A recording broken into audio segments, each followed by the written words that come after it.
Bonjour, je vous présente la tour pagode que j'ai réalisée pendant le confinement. Ça m'a demandé beaucoup de travail et je vous propose de vous présenter le détail et puis quelques secrets de fabrication. Déjà, comme vous le remarquez, il y a pas mal de piliers qui supportent l'ensemble.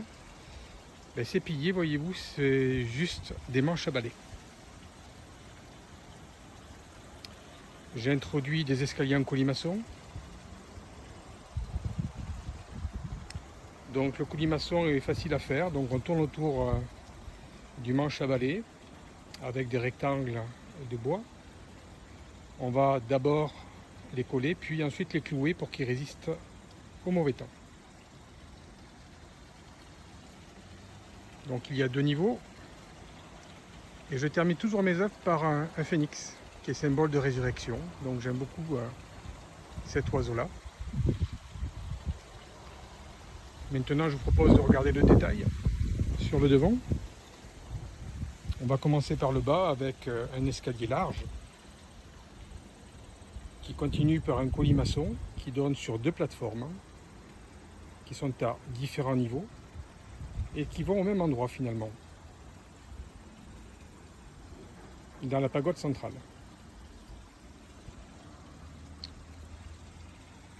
Ensuite, vous remarquerez que j'ai mêlé un petit peu les architectures avec des arches romanes. Alors c'est vrai qu'au niveau du colimaçon, on peut se demander comment j'ai pu faire quelque chose de souple. Donc en fait, j'ai utilisé du rotin. Le rotin est vraiment très très souple et permet de faire des choses sympathiques. Évidemment, je trouvais que tout ça était bien chargé en bois, donc j'ai mis un peu de végétaux qui sont quand même artificiels, une espèce de lierre. Et donc cette pagode décorative est devant un pont japonisant que j'ai créé aussi pendant le confinement. Je me propose d'en faire le tour et de vous montrer quelques détails supplémentaires. On prend le pont.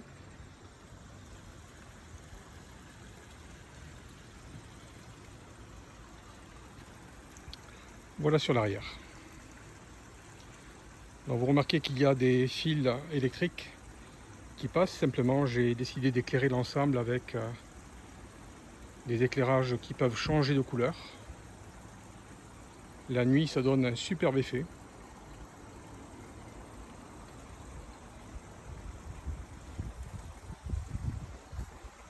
Donc le tout repose sur un socle en bois et un deuxième socle, celui de la pagode.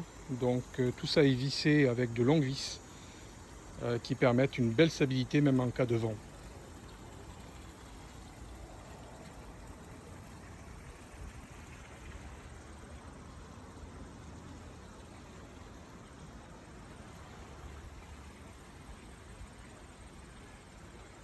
Et voilà, donc vous avez vu ce que j'ai pu fabriquer, en espérant que ça vous plaise. Merci par avance d'avoir la gentillesse de mettre un pouce et éventuellement de vous abonner, car dans mon jardin j'ai fait beaucoup d'œuvres et je me propose de vous les montrer dans le détail de la même façon. Je vous souhaite une bonne journée et je vous dis à bientôt.